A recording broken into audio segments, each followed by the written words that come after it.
Hey everyone, welcome to Small Business Strong. I'm your host, John Lane, and today joining us, we have Dale with Dale's Quail. And I'm really excited to talk to him today about all things homesteading, farming, homeschooling, business ownership.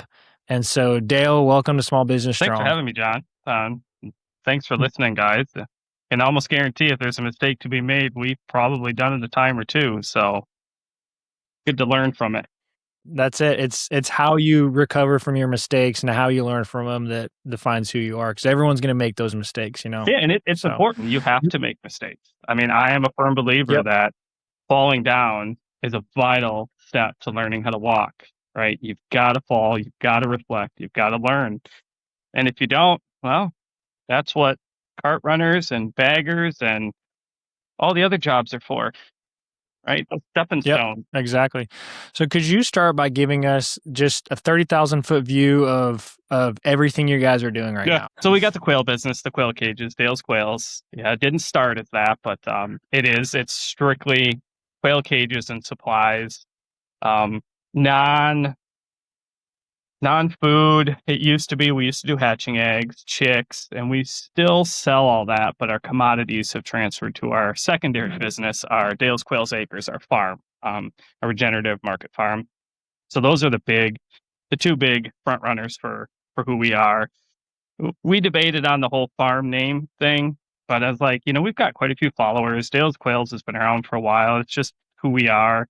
So we just made it Dale's Quails Acres, LLC. That's the farm name. We homeschool our kids. We produce pretty well 90% of what our family eats right here on our property. And we're trying to push it up a little bit. Some things we can't produce, but we believe in giving more than we take and leaving things better than we found them. And that is how my wife and I saw our previous property that we sold, and then we bought this farm. That's our children, our neighborhoods, pretty well everything. We just try to leave things in better shape than where we found them. And the biggest thing is our environment. So when we started Dale's Quails, I wasn't with my wife. I didn't even know her at the time. And it was all about money, right? Got to have money. I used to run grocery stores, worked retail. I have farmed. I've done direct sales. I've lived in another country. I have a life that is not family oriented. So it's for a different podcast. And I just tried to draw back on all my failures and stuff. And I started this business and pretty well do the exact opposite of what I did, growing up and maturing. I like to tell my kids I didn't become a mature adult until I was like 35, turning 40 this year. So I'm new to Yeah, this whole adulting thing.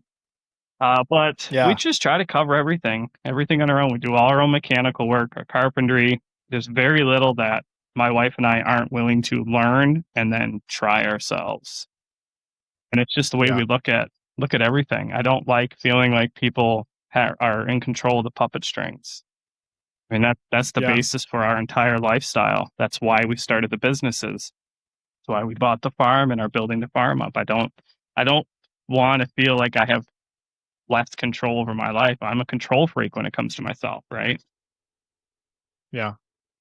Yeah. So it all started with Dale's Quails doing the cages. What got you interested in quail in the first place? I hated chickens. I I worked upper management in retail through the government shutdowns and 2020 mess. And I would work 75 hours a week away from home, an hour away from home. We had a newborn baby. I had my oldest son. He was 8, 9, somewhere around there. And I just, I hated it. It was an easy job. It was easy money. And I just really did not enjoy seeing what I saw come out of society. I am a firm believer that when all, I don't know how to say it, when all the pressure from people around you is gone, people will most of the time make the right choice, regardless of what it Yeah. is. I saw the ugly side of people for far too long in the grocery business, customers, and I couldn't, I couldn't do it. So I woke up one day and I looked at my ex-fiance I was with, and I said, "Today's the day I come home without a job." And she laughed. And well, I was home in about 4.5 hours, jobless. And I had been researching things we can do because I've always kind of been a homesteader. Uh, we had a huge garden, had a workshop, had all these things that I just was part of my hobby list. And I was like, I wanna sell some eggs. I hear this Coturnix quail thing is really big right now, really high. You can get a lot of them in small areas. They produce a lot. So I found Bob White's first. Big mistake, not the same. And then I found Coturnix, and I bought 6 adults, built them a cage, started getting eggs, and the next thing I know, we had 600 birds, and I was like, "Wow, that really went fast." How long did that take? 5, 6 months. Oh So I my built my own gosh. So incubators, those and I built really big padded incubators. Again, I was cheap. I don't like spending money. I don't. It's not yeah. the basis of my life. So I learned to build everything. So I built incubators, and it's like, well, I can hold 6,000 eggs. I might as well fill it with 6,000 eggs. A year and a half later, we had actually started really selling chicks a lot, hatching eggs, eating eggs, quail meat, feathers, diversified everything we could think of with the quail. And it just wasn't, I don't know, it just didn't click. It didn't feel right. Something was off. There was too much direct sales, too much high pressure. I was talking people into getting quail eggs and buying quail, and it just didn't sit well with me. And then I'd started building my own cages. So from the beginning, like you had said, you built your own. I built my own, and then I was like, I need something modular. I need something that is expandable, retractable, something that I can adjust on the fly if numbers go up, numbers go down. So I started building. I don't even offer them on the website anymore, but our first set of kits.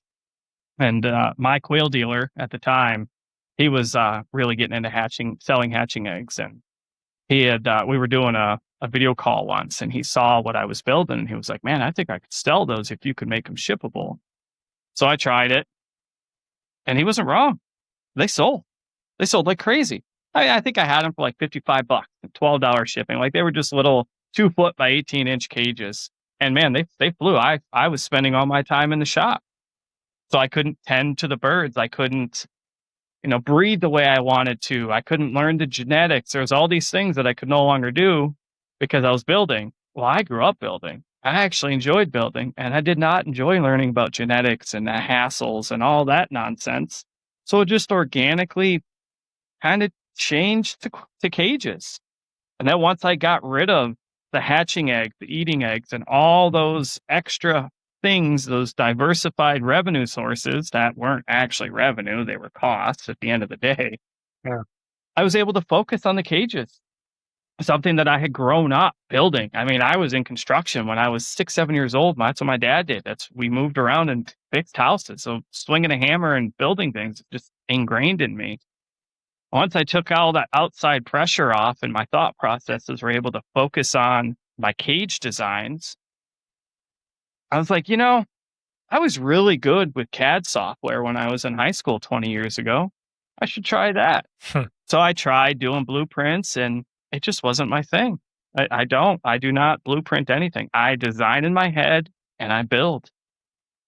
So then what I would just do, I would sit down at night and lay in bed and think of a new design, think of the flaws, think of how it would work. I'd build some, little mock-ups, prototypes, tweak them a little bit, offer them, and they would sell. And it just Hmm. grew, naturally grew. And as that grew, my family grew. I met my wife. She came with a bonus daughter. My boys grew up. We had to produce more food. So it was like, as my farm grew, I started building things to grow with it. And it just happened to be the same stuff other people wanted. So Yeah. everything we offer on How our are you? website is stuff I use and have used for years. Wow. How would you? So, how did y'all initially sell? Was it through Facebook or was it through the website, or how did your quail supplier initially sell those first few I found cages? him on Facebook and some of the quail groups. My Shire Okay. Farms, he was the enemy when I get into quail. I was of the mindset that competition is bad. Like, who is that guy? Why does he think he knows everything about quail? So I found someone who had the same thought process I did regarding my Shire farm specifically. And I'm calling him out because Zach and his family are actually really good friends with our family now. We go and see them every year. But it was funny because that was what started me, was that process of I need to do better than everyone else. Like, what do these people know? It was actually me. I didn't know anything. So I bought eggs on Yeah. Facebook, and I knew, I'm a nerd. I play video games when I have time. Like, I'm a full on hillbilly nerd, and I'm proud of it. And I knew a website was important, right? So I started the quail business with $500. That was my initial investment. Cost me $500. 400 of that was for the website, the processing, the credit card processor, all that was $400 for the first year. And I had said, if I don't make that $400 back, well, I shouldn't be doing this. So I started the website, promoted through Facebook. That's the only social media I even deal with. I've tried all the other ones, but I can't do it. I'm too old for that nonsense. And it was just, some of it was luck. It was getting my cages into the hands of the right people. I do not believe in paid promotions. I will not give someone my stuff for free for them to promote it. That's I would never buy something when it says paid promotion. I don't listen to it. It's biased, right? So a lot of people, obviously, influencers 6 years ago started really getting big. You know what I mean? That was the big thing. So we would get messages all the time. Hey, if you give me your products, I'll promote it. And I've got so many followers. And it's just like, I'm not. You can buy it. I mean, you can sell it. You can talk good or bad about it. I don't care. That means that has more value to me than anything else. Well, some people did actually get a hold of my stuff. Living Traditions was probably the turning point. I'll back up a second. Meeting Zach from my Shire Farms at QuailCon, the very first QuailCon, was the turning point for my cage business. Turning that enemy into a good friend and piggybacking ideas, and I mean, he helped me out with the business aspect as well. Because at this point, Wow. I was still trying to sell hatching eggs and birds, and I was finding myself with 3,000 quail and nowhere to sell them. And they eat a Yeah. lot of food, right? So all the revenue from the cages was paying feed for my birds, and it was just a wash. It was pointless. So he gave me some really good advice. He said, "You don't hold birds for people unless you are comfortable keeping those birds. And if someone is not willing to pay a deposit or pay for the birds before they get them, they're not going to come and get them." And it stuck with me. Huh. And I started telling people, no, no, I am not going to hold 200 birds for 3 weeks. I'm not going to raise these birds up. I'm just not. I stopped it. It was hard because, when you start a business, it's yes, yes, yes. You tell your customers yes. That's a lie. Yep. And it is. You have to learn to say no. So Zach had actually met up with Living Traditions. Not sure if you've heard of them or not. They're really big homesteading. I don't want to say influencers because they do actually homestead, but they're very large. They have a huge community. They had actually gotten some of my cages. And I remember waking up one morning to 50, 60 orders. And Wow. I lost my blood pressure dropped. Like, I was like, what am I going to do? Is it just me? Like, I could only build one or two a day. Like, this is not, and Yeah. I was at the mindset of, if I don't ship this out in 3 days, people are going to cancel. People are going to complain. And trust me, some people do. Um, So Yep. my product got into the right hands. And even to this day, people still reach out. Hey, I haven't met Living Traditions, Kevin and Sarah. Sorry, guys, if you watch this. I've never met them. Great people. They do a lot of really good work for the community in some of the promotions and stuff. But people reach out even now, and this has been years, like, hey, I saw your brooder on Living Traditions, and I really want to get some. It's like, wow, people are really still watching those older videos. So that stuff still Wow. trickles in. But it blew up. And then my mindset went from, I have to market, to how am I going to build these orders? Fast forward 3 years, as that's how long it took us to dig out from the hole that created. I had become good friends with Chris from Slightly Rednecked. He's also another big homesteader. Right. We're also good friends. We meet up with them too. And same thing. But I was a little more prepared when he bought my products and started talking about them, I had learned that lesson. And we let it change organically. 3 years ago, 2.5, 3 years ago, I just stopped selling anything except for live chicks, and I only sell them the first weekend they're hatched. I just say no. I don't do hatching eggs for people. We will begin processing quail and selling that on the farm because that's part of our farm guide that we're building to. But the cage business was never meant to be a cage business. I sat there and wrote out Yeah. the whole 20-page business plan, and other than my goal or my values, nothing is the same. It was never meant to be Yeah. cages. We just let it Wow. form. That's what people wanted. That was the hole that was in the market. There really isn't much offered. And what is offered is ridiculously expensive plastic, or it's just metal. That leaves a wide Yeah. array of things. And that was the gap that I've over the last few years really been trying to fill. Wynola Ranch would be considered a competitor for me. They sell the metal cages. Really good friends with David and his family. We also see them. All these enemies and competition that we saw when we started this business years ago are actually our really good friends and people we all rely Wow. on. We all push each other. Not, my cage isn't good for everyone. It's just not. Yeah. I'm honest. I mean, I'm sure if I was a high pressure salesman, I could shoot down everything else, but that's not who we are. I did that. I sold Yeah. Kirby's for years, door to door vacuum sales. I know all about the high pressureness. And it wasn't for me. In the last 2 years, we've Yeah. just let everything flow. And now we've got our dream farm, which we never thought was possible, especially with the way the Mm. world's been going the last few years. Everything is just Yeah. slowly falling into place. Wow.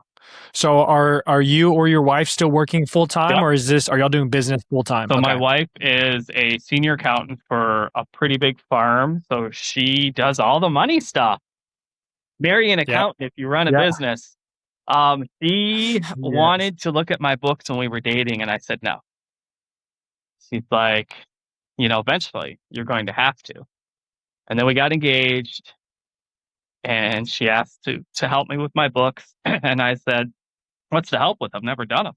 You can't help what's not done." Um, Lessons here, I promise you. And then we got married. And after we got married, I finally was like, okay, you can't run away. Now you can look at my books. That Yeah. woman, oh, she is a patient woman. She's like, you haven't put anything in here in 4 years. I was like, I told you. I know the numbers in my head, and it's just my thing. Yeah. I know we're making money. Yeah. And to me, that was all that mattered. I knew where the money went. I bought Sure. everything. I paid everything. I knew where all my money was. Well, apparently that's only half the equation, right? You've got Yeah. taxes and da da da da da. And moral of the story, marry an accountant. Yeah. She did. She Love put it. some effort in, and she is phenomenal at her job. So using her numbers, I'd say 3.5, 4 years ago, or 2 years ago, 2 years, year and a half, we just hit our 2-year anniversary. She did my book so well that I could look at where I was bleeding money. And I'm not talking large amounts, but I saw where, I just estimate in my head, and I could see that there must be better places to get supplies from, because of her doing my books. She broke everything down Yeah. to wire, boxes, shipping, what type of lumber, the screws, the glue, all of our packaging. She broke it all down, and it was mind blowing. Even though I knew where the money was coming and going, and I knew we were in the green, it didn't help. It didn't help build the business. Money is not a motivator for my wife or I. Well, I shouldn't say that. Money is a motivator, but not in the way most people think of it. Our Okay. goal is to not need it. We don't want money. We Yeah. don't we don't want to live a life that requires money. Well, running the business the way I was previously was not going towards that goal. I thought it was Yeah. because, I always had money for what I needed and I didn't really need much. We produced all our own food anyway, even before we were married, before I had the farm. But when I saw how much we were wasting, I was able to trim the fat on a lot of our expenses and find better suppliers, better deals, better ways to ship. And because of that, I was able to trim, I'd say 18% off my costs for the cages, which is why in 6 years, I've only raised prices once, I think once in 6 years, and only $5 or Wow. $10 because it's not about the money, right? I have a profit margin. I You know the know, line that I have to be at for the business to pay for itself and to make it worth it for yeah, us. And that's it. I yeah, don't need money in the bank in that respect. I don't need to have $1 million sitting in the bank. Tractors, yeah, equipment, land, those hold value much longer than money in a bank. So we invest. Everything the business makes that doesn't need to go to a bill for the business goes back into the business, one way, shape, or form. Um, yeah. I couldn't see how much we were missing in the investing until my books were done. And then I was like, wait a minute. So we just saved ourselves 18% this year from last year. Let's put that back into the business. Well, then I started buying more tools, better tools, right? I started this using Weekend Warrior tools, Ryobi. And let me tell you, my first Yep. Ryobi saw built over 2,000 quail cages 7 days a week for 4 years. And that sucker was still running up until the day I bought a brand new DeWalt. I Wow. mean, I had to replace the brushes. Being a fixer myself, I was able to keep the upkeep. I was able to buy brushes for it, keep it clean, keep it maintenance. That little bugger Yep. lasted 4 years, almost 5 years. I mean, tens of thousands of hours of running that thing. And that was a $200 cheap miter chop saw. I bought Yep. some fairly cheap drill presses, 125 bucks each. And we just slowly started buying more. So I was doing less work adjusting things for building cages. And I went from building one or two cages a day. Some cages I can build in an hour now. And it's Mm, from putting my money back into the cages.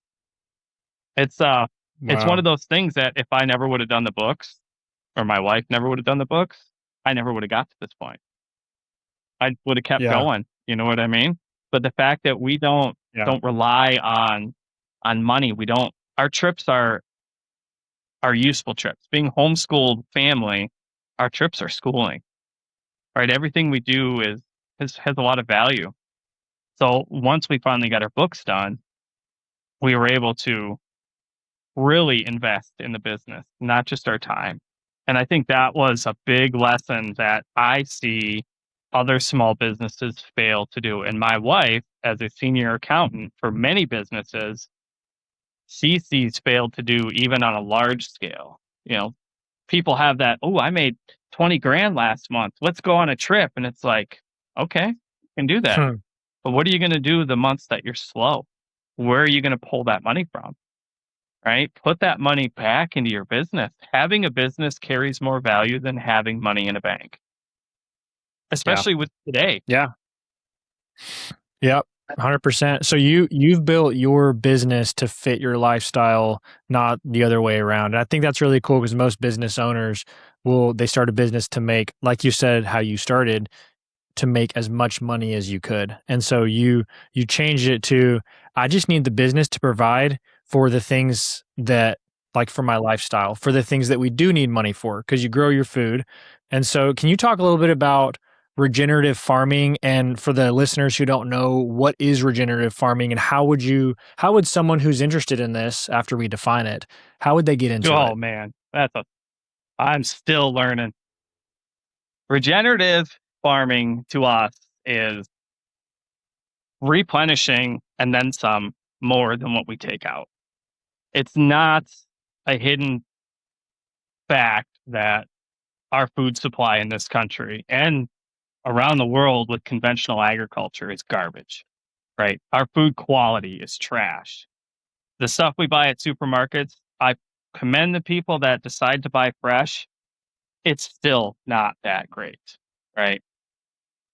Regenerative farming takes the approach of feeding soil, not plants. The soil feeds the plants. When you are spraying chemicals and wearing hazmat suits to spray food that you are then going to consume, I don't care what a scientist says. To me, that is just not okay. It's just not. Um, I do my best to not rant too much about organic farming because it's not today what it was actually designed to be, which is why we call ourselves regenerative farmers. I try to leave every square foot of soil in our farm better after harvest than it was prior to harvest. We use no synthetics, not a lick of synthetics. We are still using some GMO seeds. Um, I think it's going to be pretty difficult because everything's been modified in some way, shape, or form. Now, when I say GMO, I'm not talking about seeds were in a lab being developed in a lab. No, it's just selective breeding is a form of GMO, right? Yeah. Running a farm on strictly heritage crop, I'm not there yet. And I probably never will get there. I don't even think that's part of my end game goal. But running a farm that is building nature back up and leaving it better than we found it is key. I can die in 20 years and I'll die happy knowing, even if someone never farms this property, that it is in a million times better condition than it was prior. You know, working the topsoil, using everything on your property to farm. We do our own compost. Having all the livestock, the quail, all the things we do gives us ample compost. We have pasture for our sheep and our goats. We do our own hay for them. You know, everything is staying here, which means nothing is getting sprayed. There's no chemicals involved anywhere. We don't fertilize. The only thing that I will probably bring in off of this farm next year will be some rock dust, which is the basis of soil. Soil is actually rock dust. It's not dirt. There's a big difference. Just for long-term longevity of the soil. But the idea is the more we let nature do what nature does and the less we intervene, the easier things get and the healthier things get. I mean, nature knows Yeah. what it's doing way better than we could ever think we know what we're doing. Even Yeah. with the things available for scientists today, you know, they think they've only discovered 20% of the bacteria in our soil. That's 80% of they have no idea, right? So you can't tell me with that spraying all these chemicals and fertilizers aren't hurting anything. You only know 20%. It Yeah. just doesn't jive well with me. So we decided Yeah. years ago to never fertilize with commercial or synthetic anything. We do still bring in wood chips from the power companies when they come out and clear after storms and power lines. For the most part, I imagine they're all coming from dense woods where nothing is getting sprayed, right? They're just coming through and cleaning up storms. I live in a heavily wooded state, right? I live in Wisconsin. People aren't walking through the woods spraying trees. It's just not something they do. We used that to start our compost. We bought this property and we started with zero compost. That is a difficult thing to do. We let nature grow with native grasses. We're trying to get all the native species back, but we just mow it back into the soil where it's supposed to be. You know, we use a lot of cover crops. The idea is in another year or two, once I really get this rolling smooth, I don't have to sit down there and weed for 10 hours a day, right? Nature is going to have the things growing that should be growing where they're growing. Yeah. Getting rid of the invasive weeds, the pests, the funguses that affect plants, the bad bacteria, all those things are there because our soil is unhealthy. There are several studies that show healthy soil is way less prone to diseases, to fungus, to pests. All this stuff is brought on, and in my mind, it's all because of us. We have ruined agriculture since the inception Huh. of fertilizers. I think we have really the green revolution or whatever they call it that started in like 1936. I think it has decimated our food supply. I mean, it's not a hidden fact that our food supply sucks. So we're just trying to do Yeah. our best to show people that not only is it less work, but the food is way more nutritious, way more. Yeah. And I'm just not a fan of government-supported entities. We will never accept subsidies. Like farmers nowadays have to. They have to accept subsidies Yep. in order to get paid. If your intake or your costs to doing something are minimal, you don't need a lot of money. And that's where we're at with the cage business. We do it all ourselves. We buy our supplies direct and in bulk. So we charge just enough to pay for everything and then to cover the bills. Going to be the same with the garden. I do have tractors. We do have machinery. We spent a lot of money on it this year, and I don't think I'm going to need it in 3 years. That was a Huh. that was a waste of money in my mind. I mean, we're starting to really see with some of the techniques we started this year. We just put our garden in March. We started, it was a hayfield where our garden is. Our market garden is an acre, is a full acre fenced in, and it was a hayfield. And it's probably been a hayfield since this property was made 40 years ago. Before that, it was probably Yeah. just woods. And we just tilled it and tilled it. Anyways, we get this garden in, and I've got some beds. I try different techniques. I try to observe some of these natural processes. And I'm finding the beds that I did a little work to, hardly any work to, and I just went down and mowed or weed whacked the weeds before planting, are producing like crazy. Way more than the bed beside it that I tilled and added compost, which is always a good thing, but then tilled and kept weeded, and all these extra labor hours I put into these beds are way underperforming based to the beds that I let nature take care of. And it's just really Wow. hitting that point. Like, I could be doing this a lot easier. Fighting against nature Yeah. is not the answer. So Huh. this was our first full year. This will be our first full year really just diving in. I'm still learning. I'm listening to books on soil microbiology, bacterium, how plants work at a like a microscopic level, things that we all thought we knew, and I'm sure most people know a little bit about, but the real why behind how nature works. And that's what regenerative is working with nature, letting it do the work. Why not? Yeah. It can do it 10 times better than Yeah. we can, right? So Yeah. it's breaking away from that mindset of conventional ag and tilling and working the soil and all these things that we've all known to be true might not necessarily be so true. That might not be the best route. That's what Yeah. regenerative is to us. It's just letting nature regenerate. I mean, this Yeah. earth is in rough shape. Call it what you will. Mankind is a very destructive species. We really are. Not everyone and not everything we do, and there's a lot of good that we do. And I think the more light we bring to regenerative, the more it's going to spread.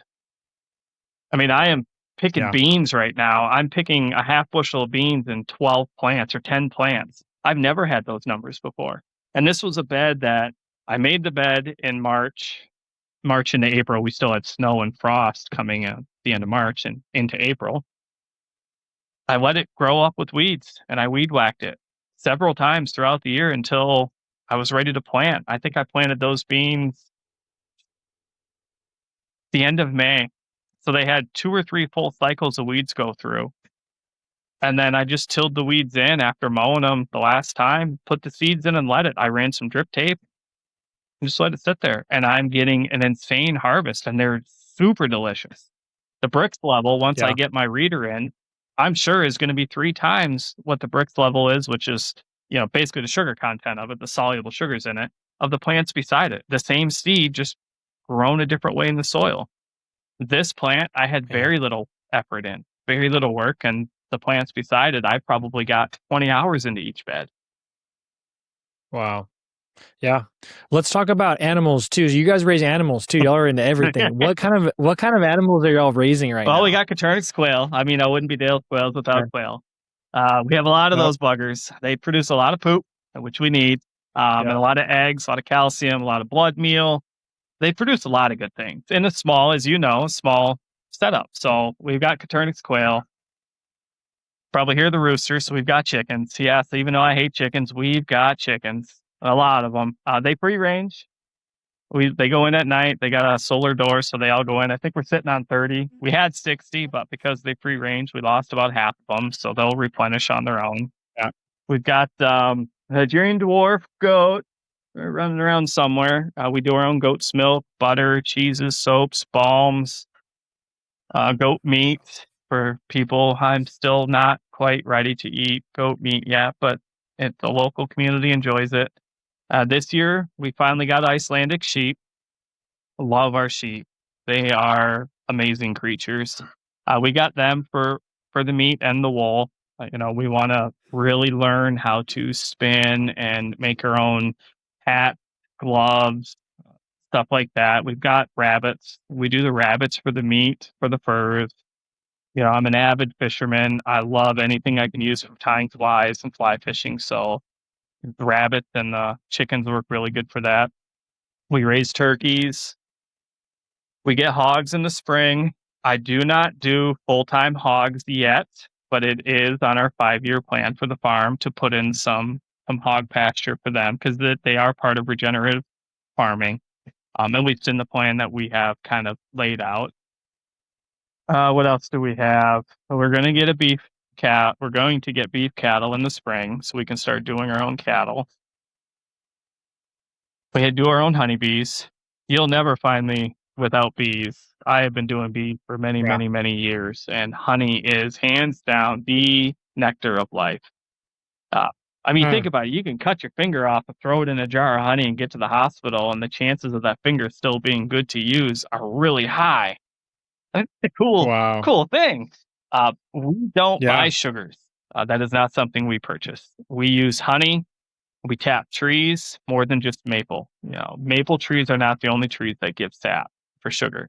Many trees do. Black walnuts, in fact, produce almost the same sugar content as sugar maples.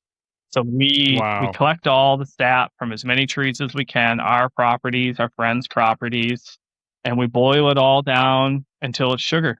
We don't even store sap. We don't store it as syrup. We store it all as sugar. It lasts way longer.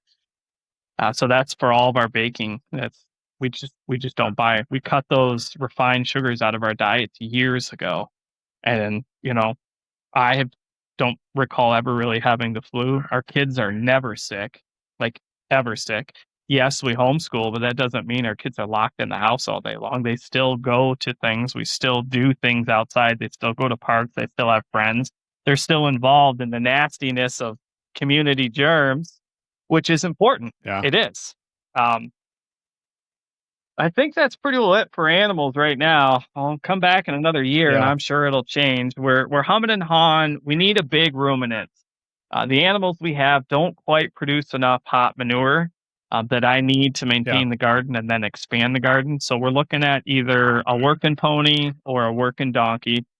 Everything we have has to serve more than one use. Function stacking is Yeah. absolutely key in just about everything we do. I had made the comment when we do our trips, they're also the homeschooling field trips, if you will.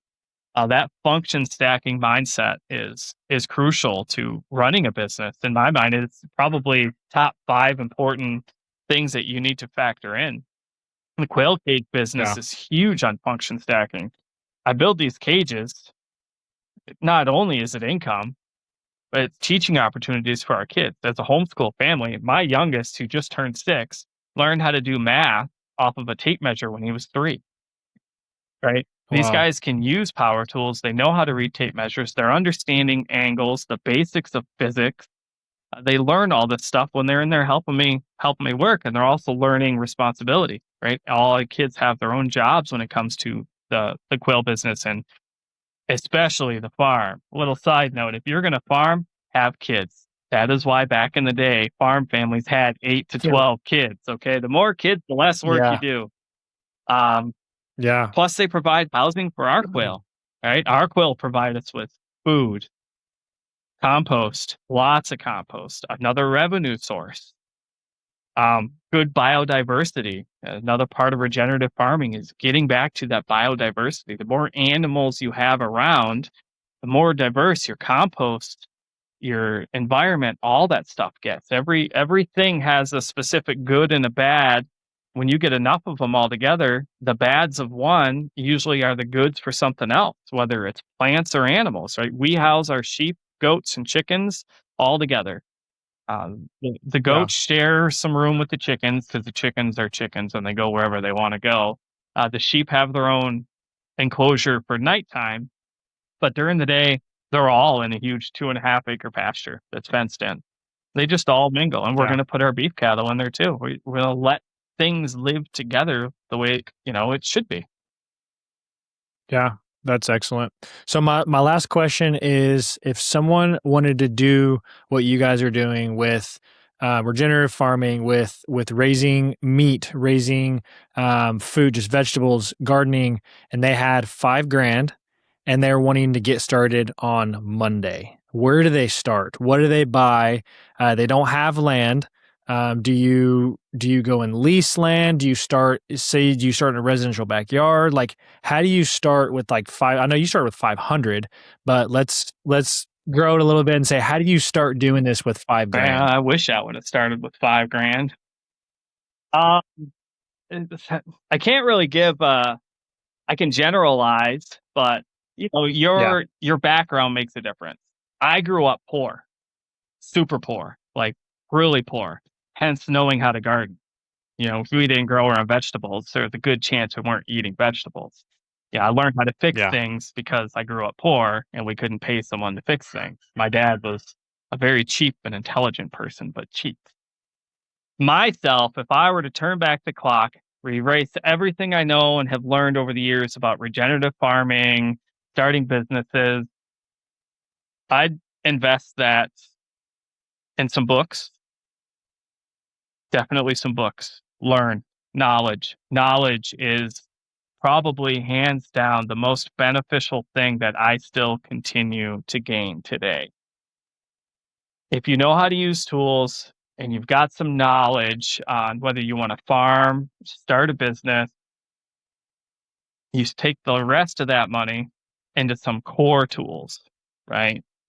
Not advertising. I think that's what most businesses say. Spend all your money in advertising. My advertising budget's like $25 a year. I'm not gonna lie. Hmm. It's ridiculous.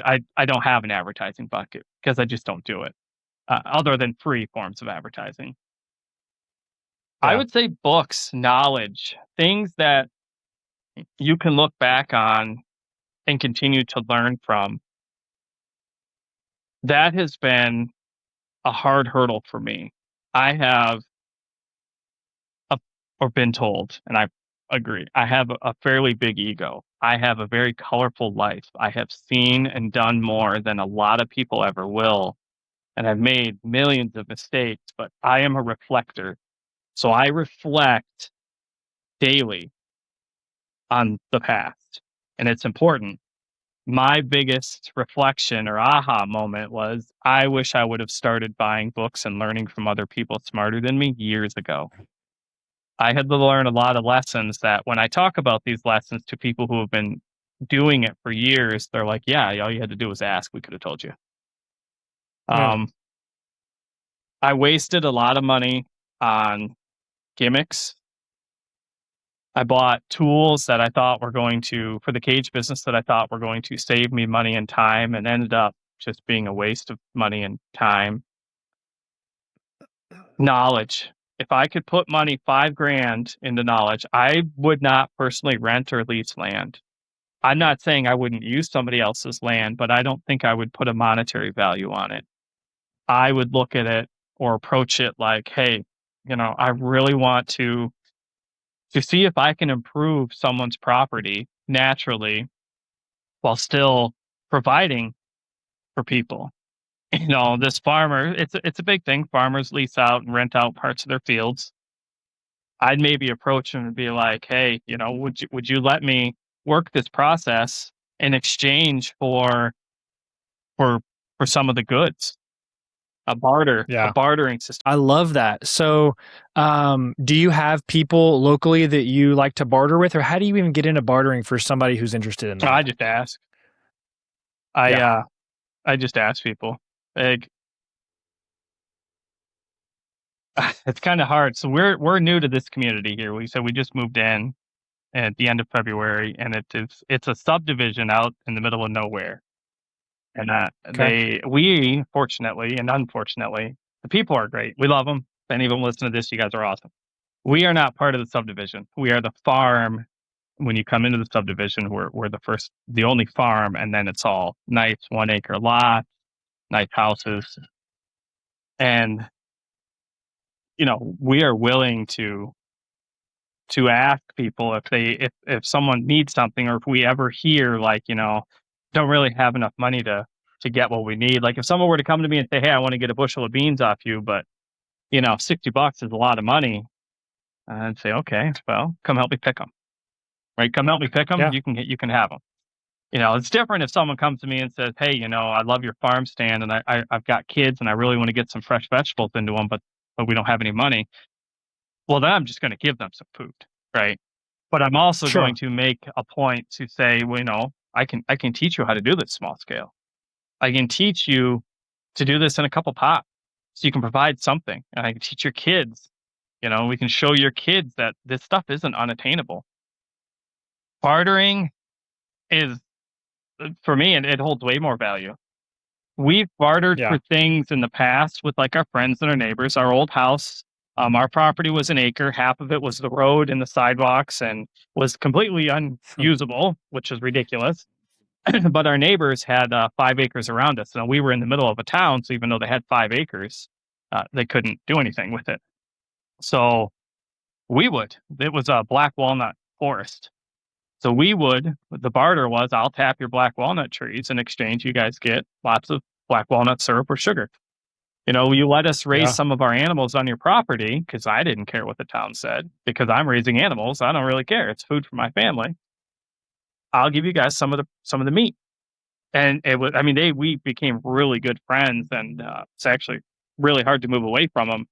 But that's a form of bartering, right? You've Mm. got some excess. I've got some skills to put it to use. Let's work together. If you don't mind, and I don't mind doing the work and paying for my share of what I'm using of yours and maintaining it's a win-win for everybody. Yeah. Knowledge. We want to eventually become a teaching farm. That was our goal where we used to live when we used to hold workshops. Unfortunately, the village board was not a fan of them, which what led us to where we are now. But that's knowledge is invaluable. Knowledge should be bartered with. I would love to go, and when I get into quail, there's a very the world's largest pheasant farm not far from here. I'm not going to name Hmm. names because they're not here to defend themselves. Years ago, when I was looking into quail, I wanted to get some knowledge on them, and I had reached out to said farm and said, "Hey, can I come and work with you for a week or two for free? Absolutely free, just so I can get some hands-on knowledge of what I'm, looking at getting into." I just got to know. If Huh. someone reached out to me and said, "Hey, I really want to get into any type of farming, or building cages, or running my own business. Could I come and shadow you for a week? You don't have to pay me." One, I'd still probably pay him a little bit, but absolutely. Yeah. That is our Yeah. goal, is to spread what we are doing, spread our values. I'm not saying my values are any better than anyone else's, but that doesn't mean I don't want to spread them, right? We learn, our values Yeah. change over time. My values as a 20-year-old didn't match my values as a 30-year-old. And now that I'm about to be 40, I really hope they're done changing, because I'm getting tired of done changing, but they're probably going to change a little. I Yeah. want to spread the good things, the things that I think we do are good, to other people. That is how we fix things. That is how we fix, with small businesses, this mentality that customers are always right and you need to always be available for them. And you need to beg them hands and knees to not leave a bad review. Like, I have learned so many hard lessons, and have learned that entitlement is a hard thing to deal with. Yeah. Running small businesses, we deal with a lot of entitlement. I used to let it bother me. Now, I I don't. I will not deal with people who are coming off entitled. Yeah. Teaching people, letting people shadow and barter your time for me sharing our knowledge and what we do and our techniques, that's priceless. I mean, I will barter that any day. But if someone says, "Hey, I've got a whole bunch of duck eggs," something we don't raise and will probably never raise again for many reasons, "would you trade me for some produce?" Hands down, I would. We love duck eggs. I just don't like Yeah. raising ducks anymore, so we don't do it. Yeah. But you don't know until you ask. People are scared to ask. Bartering used to be common. I mean, in some areas and some communities, bartering is common. Yeah. There's a difference between bartering and wanting something for free. A Sure. huge Sure. difference. Yeah. You're, And I yeah. think a lot of Mm, sure. a lot of people think they're bartering when they're really just wanting a good deal or something for free. And Yeah. when you're around people enough, you pick up on that stuff. Yeah. My wife she's not a haggler. You know, she won't haggle. I love haggling with people. Like going to Yeah. um, garage sales and stuff. It's fun. It's fun to haggle with people. Yeah. Even if I lose, I'm still probably going to purchase what I was looking at just because the person Sure. humored me, right? When I go to places like flea markets and garage sales and all that stuff, and everyone's just, nope, price is what it is. Price. It's like, well, I'm not. No, because I can go over there and I can work with someone, right? I'd rather Yeah. have a back and forth conversation, and if I wanted to pay what the price was and not have any communication and get to know you, I would go to a store, right? Yep. I know I have a weird way of Yep. looking That's at true. things, but No, I think that's great. I think that's great. So yeah, so we're coming up on the end of it here, but is there anything else you'd like to leave with us? Say if someone is wanting to get into farming, homesteading, things like that, any last advice? I think the book advice was great. Like instead of making those mistakes, look at others who have already made the mistakes like you were saying that you've made and grow from those before you even make them and waste your time and money, or not waste, but use your time and money in that way, like learn from others. Is there any other advice you'd leave us with? yeah, just start. Just start. Yeah. You know, you need to give yourself time to reflect, and this is something that I am still working on, and I think it's something I'm going to spend the rest of my life, and I think most people will. Elliot Coleman, who is the person that I am really learning a lot of about like regenerative farming. He is a phenomenal farmer. And one of the books that I had read, he had said, you can't work your garden 7 days a week. You can't. Hmm. You need to give yourself time to sit back and just live. I read that probably 6 months ago.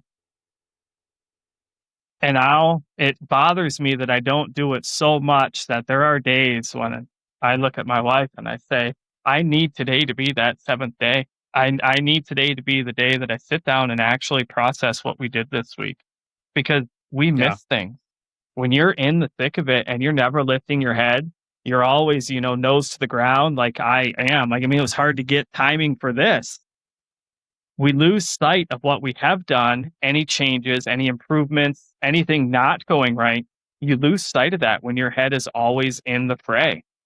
It is important to take a step back and reflect on what's happening. Observe whether you're running a business, whether you're being a baker, whether you're farming. I don't. It doesn't matter if you sell books as a small business. I don't think any of it matters. I think it's important to remember, you are doing this to have a better life for yourself. Are you going to be your business, or are you going to work with your business in cohesion and allow that business to give you a day?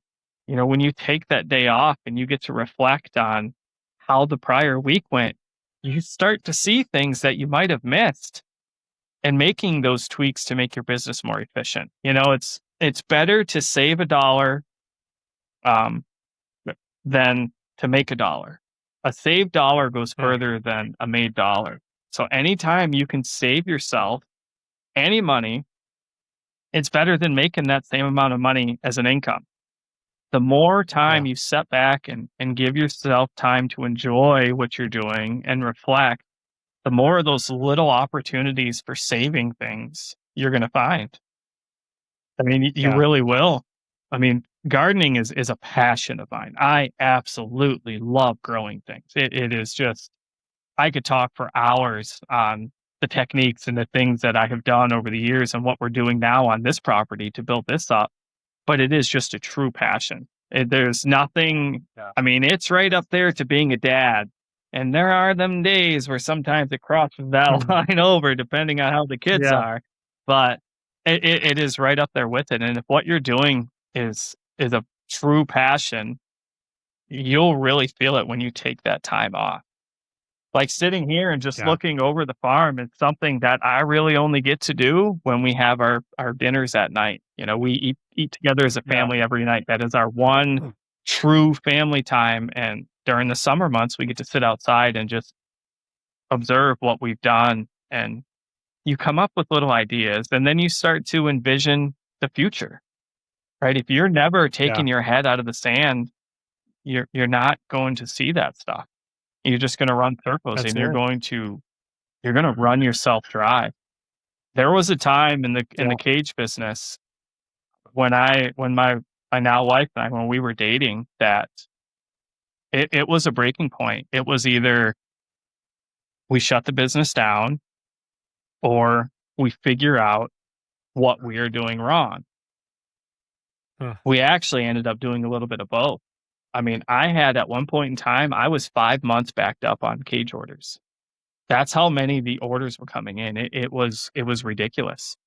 You know, I worked from sun up to midnight every day, 7 days a week. My wife worked her job, then she still had her own house with her daughter, and then she would come over after work and work with me until midnight, and then drive the 45-minute drive back to her house, go to sleep, get up at 4:30 in the morning and continue on with her day. And this was going on for months.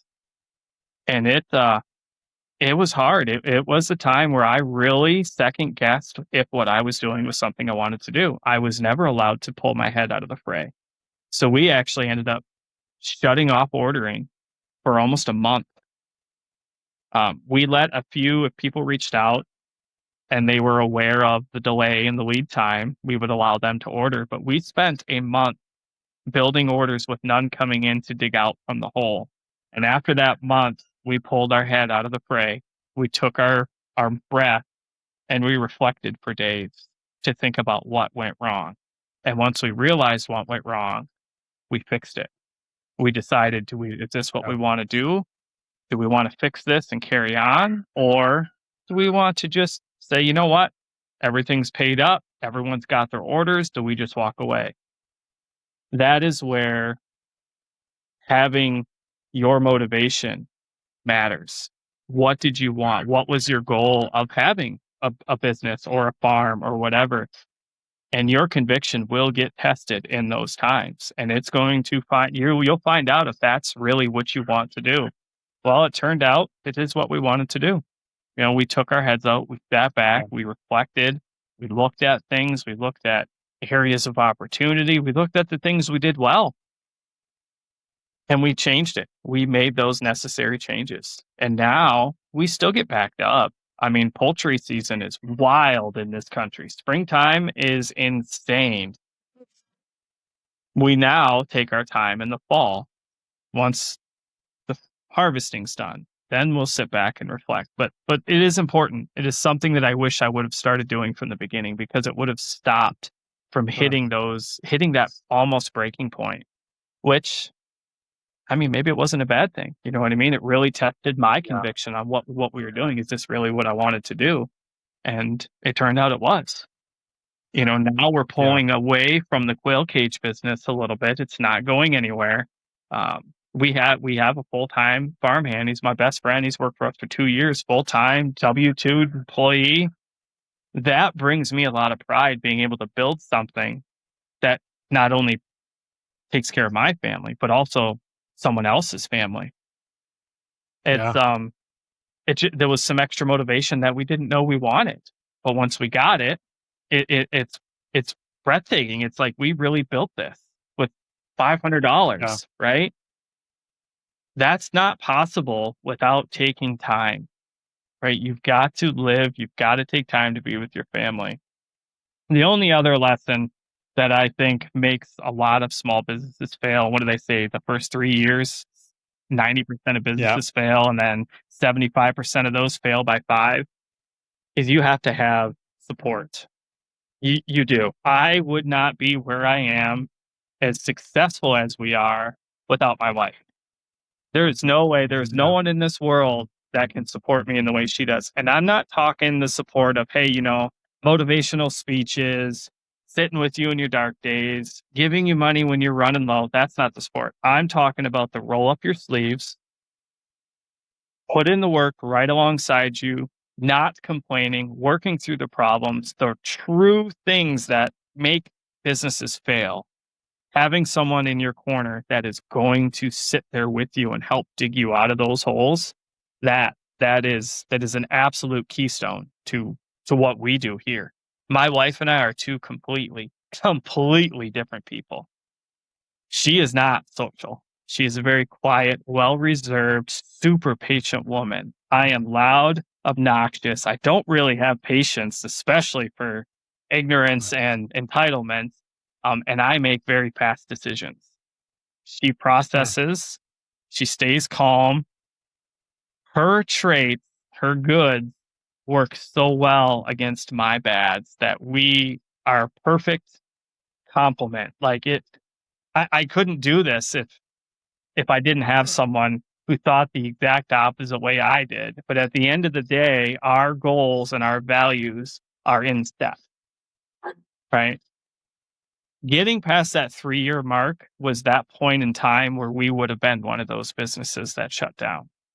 And Yeah. unfortunately, it wouldn't have been because we weren't making money. It was because I had orders that were 5 months old, right? That is Yeah. not a good feeling. People complain Yeah. about small businesses taking forever or being stressed out because they don't know if they'll ever get their order. I don't think they understand what the business owner feels. We feel that. Oh, we feel it. It keeps us awake at night. It is not a good feeling. I do not like it. And Yeah. we hit the 5-year mark. And when we hit that 5-year mark, I actually felt accomplished. I was like, Mm. hey, I no longer have to write 400 letters if we want to get a mortgage. The bank, Yeah. we're over 5 years, right? The banks consider us a well-established business. Like that has a lot of value when you want to expand, when you want to expand your Yeah. business like we did. It was really weird, and, like, the 5 years is a legitimate thing, like, to the day, 5 years, um, it has a thing. If you made it to 5 years as a small business, kudos to you. You were doing it. You Yeah. you have become successful, right? That you made it. You made it further than probably most people thought you would make it, and you need to Yeah. own that. You need to enjoy it. We gotta sometimes remember why we started our businesses. I think that is something that gets lost in the fray. You run a business, right? Handyman service? Yep. Does it Yep. ever get lost in the fray? But some days you're like, "Oh, man, Man, this is why I started this business." And then other days, you're just like, I'm not looking forward to this." yeah, you really hit the nail on the head, just the two things you said about rest and then support. We need both of those things because I think for me as a small business owner, you can get caught up in, "Oh, I can make this much if I work 7 days a week," or in your case, "I'm backed up this much, I need to work 7 days a week." And so we see that success and we want to match that and just go above and beyond and continue to either fulfill orders or in my case, produce a service when I'm booked a couple weeks out. And so, yeah. And then the next thing is, yeah, small business ownership is lonely. We need support. We have to have those people to come alongside us and roll up their sleeves and jump in the mud with us. And yeah, I couldn't have thought of two better lessons to leave at the end. Just with an entrepreneur or an aspiring entrepreneur, someone that is wanting to just peek their head in on behind the scenes of a business. And so I think those two things are great. Okay, so some of those lessons we don't notice either. They kinda come to Yeah. us, and in the highs and the euphoria when you realize you hit those milestones, whatever it may be. For us, it was coming up with a plan that doesn't allow us to get super backed up on orders. And it went a whole year, and we stay within 3 to 4 weeks now. And that's what's on my website. Sometimes, randomly based on supply chain and stuff, things happen, but for the most part, we stay in a comfortable range. This year we had tornadoes, we had floods, we had the tornadoes and the floods knocked us out for a while. But we weren't that anxious feeling of, oh my goodness, all these orders are backed up was gone, because we knew we had reflected enough to build a better system that can actually handle that. And Yeah. that's the regenerative farm, that is literally a mimic of that. We build a farm that can handle floods, that can handle droughts, that can handle all these weather events that are going to forever happen. They're not new; they're always going to happen. Being Yeah. a small business and just being able to weather some of those things is important, but being able to look back and make sure you learn some lessons off of them. I mean, being a handyman, I did actually. That was what I was going to do. It's funny. Like, Yeah. that before I did the quails, that was on my thing. Like, there's not much I can't fix or build, right? So Sure. I hummed and hawed about doing like a small handyman service. Well, I happen to live in an area where there are already 30 handyman services, right? We live in a rural Yeah. state. I don't live in a city. There are tons everyone around here builds things, right? My local community buys almost no cages off me. I have probably sold 50 cages in 6 years to the state of Wisconsin. I have sold over Wow. 300 or 3,000 cages to the country, but only 50 have come from Wisconsin. Wisconsin is Wow. people do their own things. They build their own stuff here. That's my take on it. Which is why we farm. We want to support local communities. So, Yeah. but I'm glad I didn't do the handyman thing. Man, I can't Yeah. I deal with people through emails, texts, and phone calls. That was enough. Yeah, it is. It's constant, but I always tell myself, hey, with any business, there's going to be, pros and cons. There's going to be things, oh, like this business or this business is better, but really there's pinch points at every business. And so I'm thankful to be doing what I do, and really was thankful to have a sneak peek into what you do today. But Dale, thank you so much for joining us No, today. I really thanks for appreciate it. having me, John. And I hope your podcast goes up. I'll share it on my end, buddy. I think what you're doing is phenomenal. Well, thanks, Dale. Thank you, John.